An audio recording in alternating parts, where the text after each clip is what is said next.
So I am using a beta firmware version for the Denon Prime 4. Instead of Tidal, this version has SoundCloud.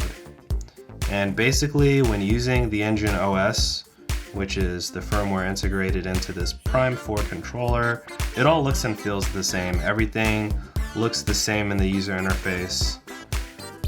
And so, for example, typically when I'm playing music and I'm looking for the next track, not only am I looking at what genre a song is, but I also want to know potentially the key, but I absolutely want to know the tempo. And so one thing you cannot do with streaming is you cannot know the tempo ahead of time. And so, for example, here's a wonderful mix. Here's Summer by Calvin Harris, Grand Theft. I don't know the BPM. I know the length is 4 minutes, 27 seconds, but to actually get that metadata, I have to load it onto a track, which means step one, it gets downloaded from the internet onto the unit and loaded onto the track. Two, it has to get analyzed, and then all that data becomes available. And so I'm gonna hit load. It's downloading, which is very quick. It's done, and now it's analyzing. As you see, the waveform is created from left to right, and then the key and tempo will pop up here. Boom. 9A is the key, 140 BPM is the tempo. And so if I go back to this SoundCloud, the search results, to this collection for Calvin Harris, you see that that information is now available, 9A, 140 BPM, 4 minutes, 27 seconds. This is incredible. However, I shouldn't have to do that. When you already have music, for example, you are looking at your collection of music on a thumb drive or on the internal hard drive, you can see all that data already because it's already been analyzed. Stuff here, I just wish that there was a way for some interface to store that additional metadata about the music before it gets downloaded. That way I know ahead of time, like, okay, here's Fatboy Slim, I might want to play that, but is it close to 140 BPM? Because that's what the current track playing is, so I don't know. So to find that out, I have to load it, and this takes time, right? And then what if it's not? We'll see. So that's kind of a big gap to go from 140 BPM to 128 BPM. That's fast. And I need to get all the way down to this speed.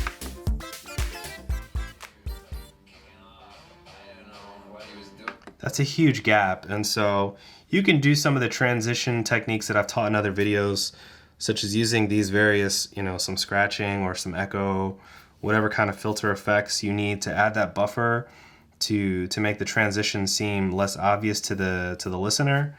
But that's still pretty big. 12 BPM is pretty big. To transition seamlessly, you want to be closer like 5 BPM. That's a better range to go. And you can use some fader tricks to help you get there in an easier manner. So that's a feature I wish was there, was with all of the streaming platforms to show the key and BPM along with the track length. Give us that and we'll appreciate that. Another feature that's missing right away is preview. Say there's some song like How Deep Is Your Love? I know how this one sounds because I love this track. But what if it's like, okay, Charlie Puth, Attention. I'm not sure I know that track. I need to hear the vibe. I want to hear it in my headphones before I play it. And so there should be some way to play a sample, to just stream a sample without actually having to download and analyze something through the controller, right? Because this takes time. When I hit that button, it's downloading. Oh, look, this must be something mega big because look, the download's not even moving, right? And how long was that? How long is I don't know what. Uh-oh. Well, it's a beta. I think I broke it. Yeah, that did not work. Maybe because I hit cancel, but it's got the old track there. It looks like it locked up though, but this track is only 3 minutes, and I just want to preview maybe 10 seconds of the intro and some of the, maybe some of the first verse to get the vibe to know if I want to play that next. And so, like in Rekordbox, you can hit a preview button and you can hear a little sample in your earphones, and then you can be like, oh yeah, I like that, so I'm going to put that. Or no, I don't like that one, I'm gonna go to the next song. No, not that one. Yeah, slide. Okay, perfect. And then so like I hear it, I know I like it, and then so I load it. Wow, this has never happened before. Oh, all right, well, blooper. Good thing this is a beta, so you're not supposed to use this stuff in real life, like for live performances. But for this is fine. So fix the bugs. Denon probably knows about majority of the bugs already. So Disciples, How Deep Is Your Love? Is that no? Not playing it yet. Okay, so let's try that one. Yeah, I don't know. I think I broke it, so I don't think it's gonna download. It's probably gonna give me another error. So if this fails, I'll cut the video. I'll download. I'll reboot the controller and see if that fixes it. So let's go back to trying SoundCloud. We'll hit new and hot. What's in new and hot? Use my little encoder wheel here. Let's go to electronic, or let's go to hip hop. Okay. Do not want to see Uzi Vert. No Blueface. All this is okay.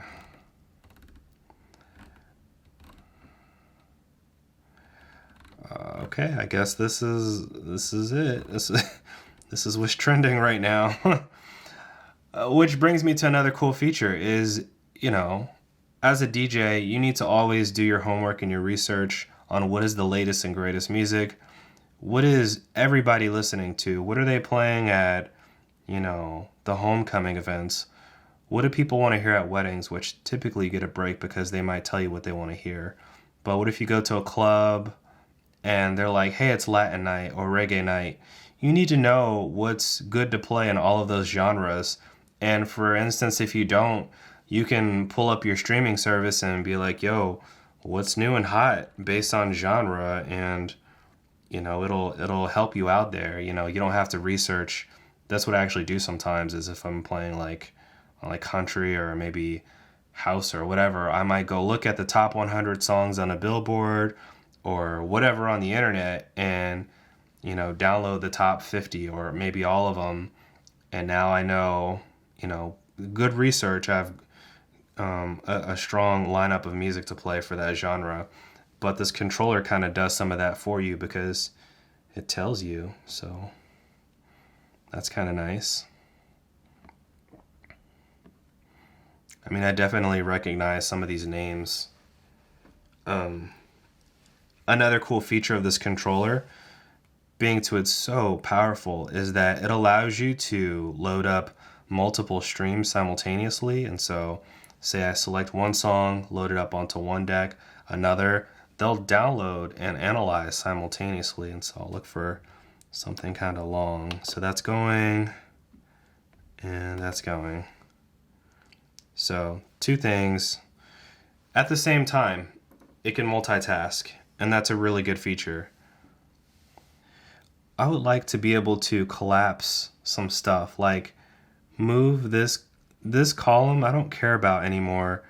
Once I click, say I select playlists and I click with the encoder knob, I would like to see this window grow and this just get bumped out the way, and then be able to go back and then see this menu. Like, I want to be able to see more of this stuff as I search. So if I go to tracks and click the encoder knob, it'll take me to this here. I want to be able to see this bigger, just to get more data in the screen, and then, it would just be easier to look at all this information. if this column here wasn't in the way for tracks, people, playlists. I wish that would kind of collapse out the way. I don't think there's a way to control that. So, all right, well, thanks for watching. DJ Sterling, peace out.